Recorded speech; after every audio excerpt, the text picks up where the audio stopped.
नमस्कार दोस्तों, कैसे हैं आप सब लोग? आशा करती हूँ आप सब लोग स्वस्थ और मस्त हों। आज मैं आपको कब्ज़ क्यों होता है और उसके लिए कब्ज़ दूर करने के लिए कुछ योगासन बताऊँगी। हम जो खाना खाते हैं वो हमारे पेट में जाता है और बड़ी आंत में जाता है।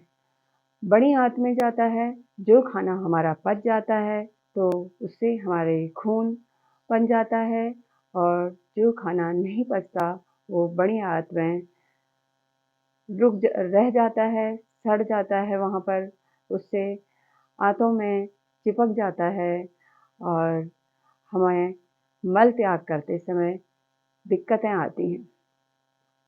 इसलिए हमें अपने खान-पान में ध्यान रखना चाहिए।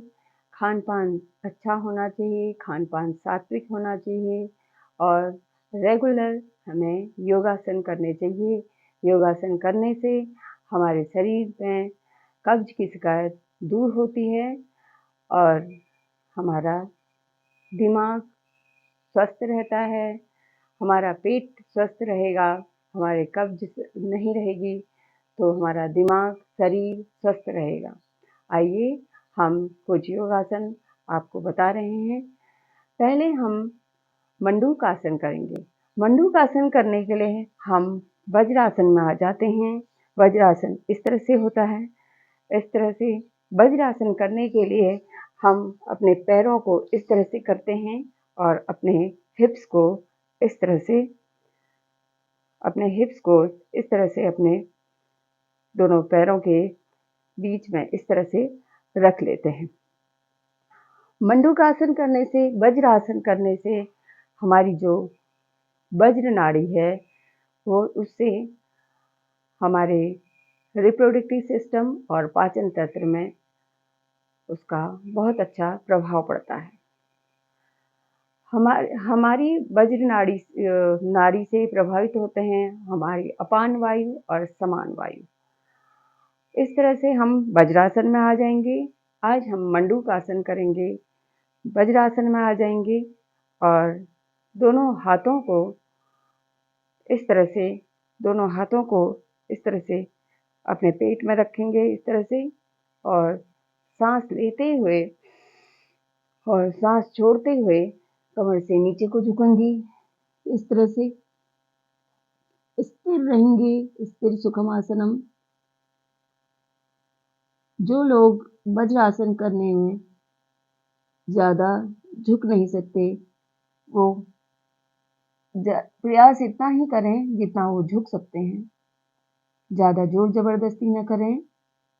योगासन में कोई भी आसन है उसके लिए जबरदस्ती नहीं करनी चाहिए, संत गति से करना चाहिए, तभी उसका फायदा, उसका लाभ अपने शरीर में होता है। इस तरह से करना है और सांस लेते हुए धीरे से कमर से ऊपर हो जाएंगे। इस आसन को करने से शुगर भी नॉर्मल होता है। शुगर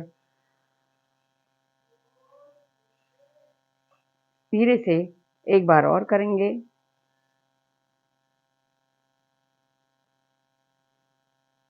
स्थिर रहेंगे, स्थिर सुखमासनम। किसी भी आसन को 2 से 3 बार करना है और रेगुलर करना है। आसन स्थिति छोड़ेंगे।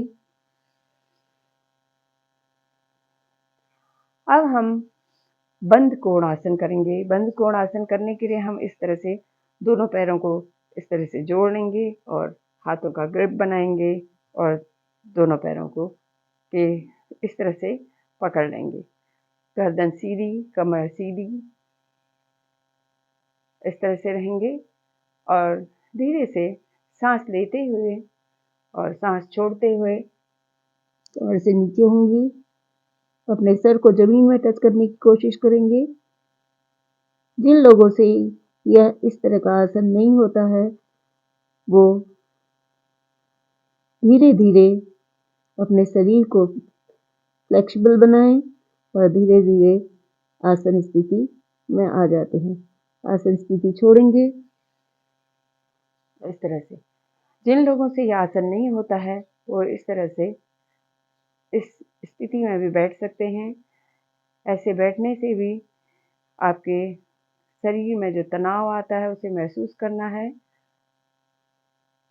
तब उसका सकारात्मक प्रभाव हमारे शरीर में पड़ेगा। कोई भी आसन है उसको संत गति से करके उसको महसूस करना है। जब हम किसी आसन को करके उसको महसूस करते हैं तो उसका असर हमारे शरीर में पॉजिटिव पड़ता है, उसका लाभ मिलता है। अब हम इस तरह से लेट जाएंगे और धीरे से अपना पैर मोड़ के दोनों हाथों से इस तरह से पकड़ेंगे और अपने अंगूठे को नाक से टच करने की कोशिश करेंगे। स्थिर रहेंगे। इसको भी 3 से 4 बार करना है और रेगुलर करना है। आसन स्थिति छोड़ेंगे। यही प्रक्रिया हम दूसरे पैर से करेंगे। इस तरह से आसन स्थिति छोड़ेंगे और पूर्व अवस्था में आ जाएंगे। अब हम धीरे धीरे पैर को उठाएंगे और इस तरह से उंगली से पैर को पकड़ेंगे, अंगूठे को पकड़ेंगे, स्थिर रहेंगे। स्थिर सुखम आसन।